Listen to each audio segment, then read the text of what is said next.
Assalamualaikum warahmatullahi wabarakatuh. Jumpa lagi bersama kami teman-teman di Kalam Channel. Kali ini kita akan membahas tentang Idul Adha. Buat kamu yang mungkin lupa tentang sholat Idul Adha, video ini pas buat kamu karena kami akan membahasnya sedikit, membantu kamu untuk mengingatnya kembali. Kita mulai teman-teman. Sholat Idul Adha itu adalah satu dari dua hari raya umat Islam. Sholat Idul Adha berbeda dengan sholat Idul Fitri, ya pasti beda lah ya. Salah satu perbedaannya terletak pada kesunahan makan. Jadi kalau Idul Fitri itu sunnah makannya itu sebelum melakukan Idul Fitri, maka Idul Adha itu sunnah makan itu dilakukan setelah melakukan Idul Adha ya. Jadi itu salah satu perbedaannya. Karena memang Idul Fitri dan Idul Adha itu dekat dengan soal makan ya. Kalau Idul Fitri selesai bulan Ramadan, Idul Adha itu soal penyembelihan binatang kurban. Baik, kemudian niatnya masih sama teman-teman dengan tahun lalu, jadi nggak berubah.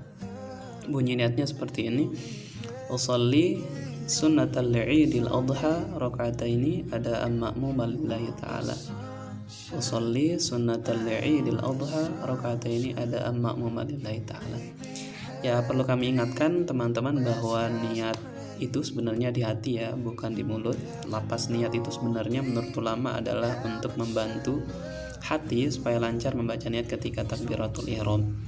Kenapa ketika takbiratul ihram? Karena memang niat itu teman-teman dibaca di rukun pertama di dalam sebuah ibadah. Kalau itu sholat ya di takbiratul ihram, karena memang dia itu rukun di dalam sholat.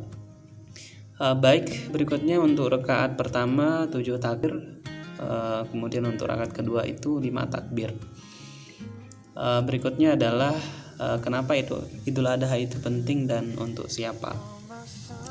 Pertama teman-teman, Idul Adha itu penting bagi mereka yang punya dosa.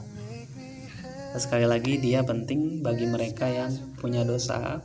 Kenapa? Karena menurut keterangan hadis Nabi bahwa antara hari raya dengan hari raya itu adalah penebus dosa.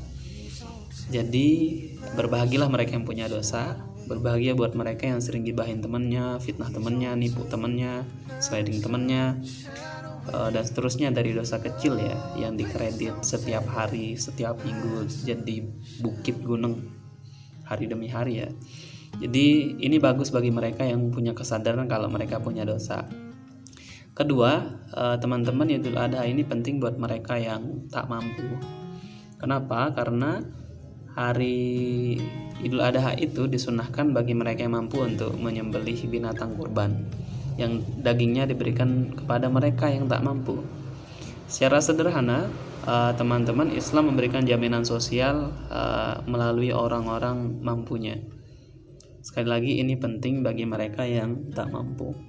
Terakhir teman-teman, Idul Adha ini penting untuk orang-orang yang mampu ya, karena menurut hadis Nabi, barang siapa yang menyembelih binatang kurban, maka balasannya adalah surga. Jadi balasannya adalah surga. Jadi momentum Idul Adha inilah yang paling tepat untuk share ya, untuk berbagi kepada orang-orang lain. Jadi demikian teman-teman, sekian dan semoga bermanfaat, dan jumpa lagi di video berikutnya di Kalam Channel. Assalamualaikum warahmatullahi wabarakatuh.